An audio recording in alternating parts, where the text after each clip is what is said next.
Akkam nagaa jirtu chaanalii kanaaf taaraan ani Dr. Abarraa Olaaniidha. Gargaaraa Piroofeesaraa fi Ispeeshaalistii Fayyaa ijoolleef daa'immanii akkasumas immoo barreessaa kitaaba bu'uura fayyaa daa'immaniiti. Chaanalii kana sabskiraayib gochuun waa'ee daa'immanii waan hedduu irraa baradhaan jedha. Amma barnoota gabaabduu ani qabadhee jiru waa'ee of eeggannoo yeroo daa'immaniif daayipparii jijjiirru gochuu qabnu kan jedhudha. Of eeggannoo haati yookaan abbaan yookaan maatiin yeroo daa'immaniif daayipparii jijjiiran gochuu qaban kan jedhu qabxiilee sadan tokkoon isinii kaasa. Hanga dhumaatti hordofaa. Inni jalqabaan daa'immaniif keessumaa ispeeshaalii kanneen saalaan dubara ta'aniif yeroo waayipsii fayyadamnee daayipparii isaanii jijjiirruuf waayipsii qofa ta'uu hin qabu fooxa adda addaas yeroo fayyadamnu akkasumas immoo yeroo qaama isaanii naannoo qaama saalaa isaanii dhiqnu waayipsii fayyadamnees haa ta'u waan biraa jechuun qulqulleessinu gonkuma boodaa gara fuulduraatti haxaa'uu hin qabu. Boodarraa gara fuulduraatti haxaa'uu hin qabnu.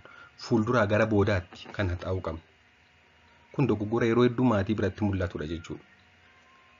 Boodaa gara fuulduraatti haxaa'u, fuulduraa gara boodaatti dhiisanii jechuudha. Sababni isaas boodaa gara fuulduraatti haxoofne yoo ta'e baakteeriyaa hedduun bobbaa isaanii keessa jira waan ta'eef baakteeriyaan bobbaa isaanii keessa jiru yeroo boodaa gara fuulduraatti haxoofnu gara ujummoo fincaanii fi qaama saalaa isaaniitti waan as dhufuuf fuulduratti kun immoo maal godhaa akka daa'imman infekshinii tubboo fincaanii yookaan urinary tract infections jedhamu infekshinii tubboo fincaaniif akka saaxilu nu taasisa jechuudha. Kanaaf yeroo daayipparii daa'immaniif jijjiirru waayipsii fayyadamnee yeroo haxoofnuuf boodaa fuulduratti haxoofnee irra taanaan daa'ima keenya infekshinii tubboo fincaaniif saaxilaa jirra jechuudha. Kana yeroo hundaa dagachuu hin qabnu jechuudha. Kana maatiin hedduun dagatanii daa'imman hedduun infekshinii tubboo fincaanii godhatanii gara mana yaalaa deemu jechuudha. Kanaaf yeroo hundaa akka hubachiisaatti egaa fuulduraa gara boodaatti haxaa'uutu sirriidha. Fuulduraa gara boodaatti. Qabxiin lammaffaan maadhaa? Yeroo haxoofnu hanga handhuurri citee bu'utti waayipparii fayyadamnee naannoo handhuura sirriitti qulqulleessuun gaariidha. Waayippariis ta'uu danda'a, jirbii adda addaa, kotanii adda addaa fayyadamnee naannoo handhuurri isaanii jiru sana sirriitti naannoo sana qulqulleessuun gaariidha. Akkasumas immoo hanga handhuurri isaanii cittee buututti daayipparii keessa galchuu hin qabnu. Amma inni suurri kun maal agarsiisa? Naannoo handhuura daa'imaa, handhuurri daa'imaa amma citee hin buune naannoo kana kotanii fayyadamne yookaan jirbii xiqqoo bishaan ho'aadhaan qabu xiqqoo fayyadamee haxaa'aa jira. Akkasumas immoo yoo barbaanne waayippariis fayyadamuu dandeenya haa ta'u malee garuu kotanii fi bishaan ho'aa fayyadamuutu gaariidha. Ji'a lamaan jalqabaa. Akka naannoon kun infekshinii hin godhanne akka hin madoofne naannoo handhuura isaanii haala kanaan qulqulleessuu qabna jechuudha. Akkasumas immoo hanga kun citee buutti akkasumas hanga naannoon sun fayyutti handhuurri isaanii daayipparii keessa galuu hin qabu.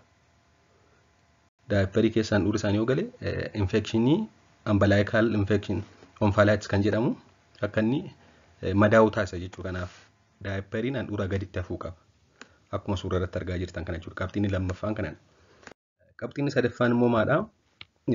Daakuu adda addaa dhangala'aa ofitti xuuxan naannoo qaama saalaa isaaniitti yeroo hundaa yeroo jijjiirru osoo fayyadamnee gaariidha.